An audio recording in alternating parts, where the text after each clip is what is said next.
ഒരുപാട് ഊഹാപോഹങ്ങൾ പ്രചരിച്ചുകൊണ്ടിരിക്കുകയാണല്ലോ ശശി തരൂർ ഇനി എങ്ങോട്ട്. കാരണം വെച്ചാൽ അദ്ദേഹം ഈ അഭിമുഖത്തിൽ പറയുന്നുണ്ട്, എനിക്ക് വേറെ പണി നോക്കാൻ അറിയാം, എനിക്ക് വേറെ പണിയുണ്ട് എന്നൊക്കെ പറയുന്നുള്ളൂ. എഴുത്ത് വായനയൊക്കെയാണ് അദ്ദേഹം പറയുന്നതെങ്കിൽ കൂടി മാത്രമല്ല അന്താരാഷ്ട്ര ഫോറങ്ങളുണ്ട്, അവിടെയൊക്കെ പോയി പ്രസംഗിക്കാം, അങ്ങനെയൊക്കെയുള്ള ഒരുപാട് കാര്യങ്ങളുണ്ട് എന്ന് പറയുമ്പോൾ കൂടിയും വലിയ ചർച്ചകൾ നടക്കുന്നത് അദ്ദേഹം ബി ജെ പിയിലേക്കാണോ സി പി എമ്മിലേക്കാണോ എന്നൊക്കെയാണ്. വളരെ പ്രധാനപ്പെട്ട ഒരു കാര്യം, ശശി തരൂർ നമ്മൾ കാണുന്നത്, ശശി തരൂർ വളരെ അംബീഷ്യസ് ആയ പ്രോജക്റ്റുള്ള ആളാണ്. അദ്ദേഹത്തിൻ്റെ ലൈഫിൽ വലിയ പ്രോജക്റ്റുകൾ അദ്ദേഹത്തിനുണ്ട്. അത് അദ്ദേഹം ഈ ചെറിയ രീതിയിൽ ചിന്തിക്കുന്ന ഒരാളായിട്ട് നമ്മൾ അങ്ങനെ വിലയിരുത്തിക്കൂടാ. ഇപ്പോൾ സി പി എം പോലൊരു ഓപ്ഷൻ ഒരിക്കലും ശശി തരൂർ ഉണ്ടാവും ഞാൻ വിചാരിക്കുന്നില്ല.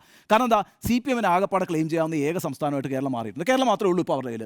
ബംഗാളിലൊന്നും അടുത്തൊന്നും അവർ തിരിച്ചു വരാൻ പോകുന്നില്ല, ത്രിപുരയിൽ വരാൻ പോകുന്നില്ല. പിന്നെ കേരളമാണ് ആകപ്പാടെ ഉള്ളൊരു സാധ്യത എന്ന് പറയുന്നത്. അവിടെ ഇദ്ദേഹത്തിന് എന്ത് പൊസിഷൻ കൊടുക്കാനാവുള്ളത്? അപ്പോൾ കേരളത്തിൽ ഈ സി പി എമ്മിൻ്റെ എന്താ കെ വി തോമസിൻ്റെ പദവിയാണ്, കെ വി തോമസിൻ്റെ പദവിയിൽ കേരള ഹൗസിൽ പോയി ഇരിക്കാനാണോ ശശി തരൂർ ആലോചിക്കുക? അങ്ങനെയുള്ള ആലോചനകളിലേക്ക് പോകാനേ കഴിയില്ല. പിന്നെ മറ്റൊരു സാധ്യത എന്ന് പറയുന്നത് ബി ജെ പിയിലേക്ക് പോവുക. അങ്ങനെയാണെങ്കിൽ ഇത്രയും കാലം ബി ജെ പിക്ക് എതിരായിട്ട് ശശി തരൂർ പറഞ്ഞൊക്കെ വിഴുങ്ങേണ്ടി വരില്ലേ? നമ്മളിപ്പോൾ കണ്ടതാണ്, ഒരു രാത്രി കൊണ്ട് സന്ദീപ് വാര്യർ എന്ന് പറഞ്ഞ ആൾ കോൺഗ്രസിലേക്ക് മാറുന്നു, അതേപോലെ സരിൻ എന്ന് പറയുന്ന ആൾ കോൺഗ്രസ് വിട്ട് സി പി എമ്മിലേക്ക് മാറുന്നു. അതൊക്കെ അടുത്ത കാലത്ത് സംഭവിച്ച കാര്യങ്ങളാണ്. രാഷ്ട്രീയത്തിൽ അങ്ങനെയൊക്കെ പറ്റും കേട്ടോ, രാഷ്ട്രീയത്തിൽ അങ്ങനെയൊക്കെ പറ്റും.